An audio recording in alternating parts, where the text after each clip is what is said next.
For 24-year-old Omar Ramirez, Canada seemed like the best place in the world. He believed it was a land of opportunity where dreams can come true. He was hoping to make a better life for himself and his family. Mexican people, we think Canada is the best place in the world, but everything changed. Like many other foreigners, he chose to become a migrant worker in Canada, but his hope did not reflect the reality of his experience. Robin Bunn, Rama Advocate, is someone who stands up for those who are in similar situations as Omar. I was doing a lot of research into food systems, alternative food systems for my master's, but within that, finding out a whole lot about agriculture here in the Valley, what a big industry it is. It makes quite a lot of money, and all of that is run off farm labor. Mostly migrant workers, and nobody seems to recognize or acknowledge that in the community or even in the industry. They're invisible.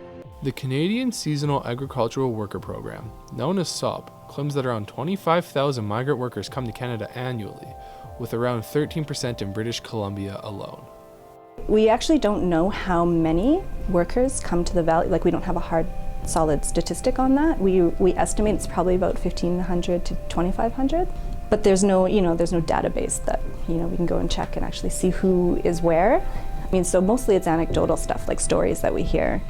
With a wide range of low-skilled people being brought in, the Canadian government created an opportunity to exploit the mass of foreign workers temporarily filling low-paying jobs.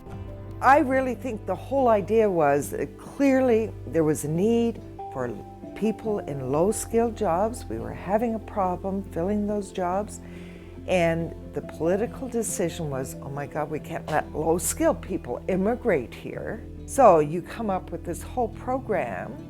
So, well, we can use them, but then they leave. We don't let them stay. I think that's so disgusting. You know, this country was built on immigration of what we would now consider to be low-skilled people. Because these migrant workers are not Canadian, they are subject to different treatment. Although Citizenship and Immigration Canada states that Canadian laws protect every worker in Canada, including temporary foreign workers, this often doesn't seem to be the case for some migrant workers. When they're living on farm, they also face a lot of what we would call extra legal rules around their living arrangements, which are absolutely not part of any sort of landlord-tenancy act. Like, you cannot actually tell your tenant that they can't have visitors, that they have to be home by a certain time. Those kinds of things, and workers face that all the time. These house rules, they call them, which are actually quite illegal for any landlord to try to impose upon their tenants. So there's a lot of that goes on. Within British Columbia, the protection of worker rights is leagues above the rest of Canada. The reason is that migrant workers within BC can unionize, although there has been issues with the Mexican government interfering with the workers' constitutional rights to freely associate with the union. Whether it is the Canadian government or outside sources, the rights of migrant workers are often not being fulfilled. Simply things such as housing and safety are often at risk of not being up to par. Housing is always an issue for workers, and it is very, very complex. Some are living in broken down trailers with no electricity, no running water, things like, garbage not being removed, just regular maintenance not being taken care of, and not really being able to complain about these situations or say anything, right? Because it's their employer that they would be complaining to as a landlord, and so then they're at risk of, losing their job if they complain about the living situation. Many resources, such as employment insurance, is an area of discrepancy between workers and employers. CTV says if a private insurance is required, it is incumbent on the employer, not the worker, to pay it. For people like Sebastian, this fact is true. The company pays for any healthcare issues when they're working. I know that. And so they have to buy their own food with the money they make while they're working there. So like the company only covers some healthcare and their tickets here and back. They have to buy all the food and everything like that. For others, contracts are oftenly breached. In the cleaning company where I was working before, we're treated very badly. We don't have the decent place to eat. They don't pay overtimes. They just pay us straight with $12 per hour. In the case of migrant worker Omar Ramirez, his contract was breached by forcing him to work more than 40 hours a week without any overtime pay, which is illegal. this can often be the reality for foreign workers in Canada. I told Omar, these contracts say that you should only be working 40 hours a week and you need to get paid time and a half for your overtime. These workers often live in fear of the consequences that come after speaking up for justice. They're working really, really long hour days, and on top of that, there's sort of these threats always, again going back to the precarity of their situation. So, I mean, you can imagine if you were at work and you had your boss constantly sort of standing over your shoulder telling you you needed to work harder, or else he was going to send you home. A lot of times they encounter these situations too, where there's this pressure on them all the time to produce, with the threat of being kicked out of the program and not being able to come back.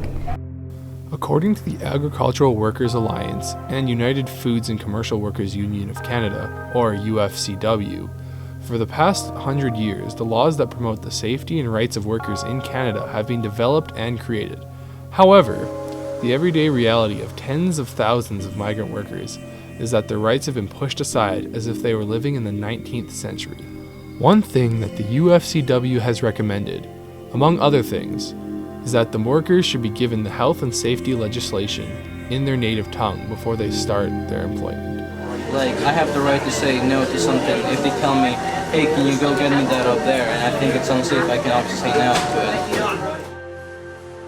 Although, this program can be used as a way to exploit those who are underprivileged.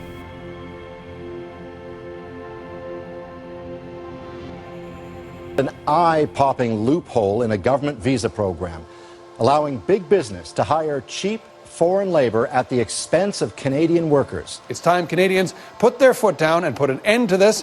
Companies are using subcontracting as a way to steal wages and benefits from employees that is supposed to be guaranteed by law. This is going to be a hot topic at election time.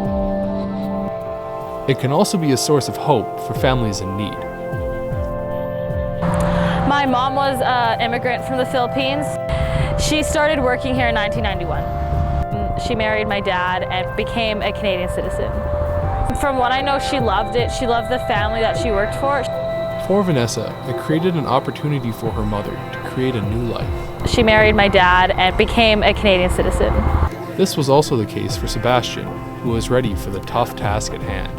And the company I work for, the contract says it's very long hours, so like they sign up for that, so it's really not abuse because that's what they're signing up for. Everybody's treated the same, but the workers that come from other places are better workers. Oh, he's really nice to everybody. He like loves everybody that comes to work. He like treats them respectfully. He's awesome. His name is David. Sebastian's experience showed how some migrant workers experience fair treatment just like any other worker in Canada.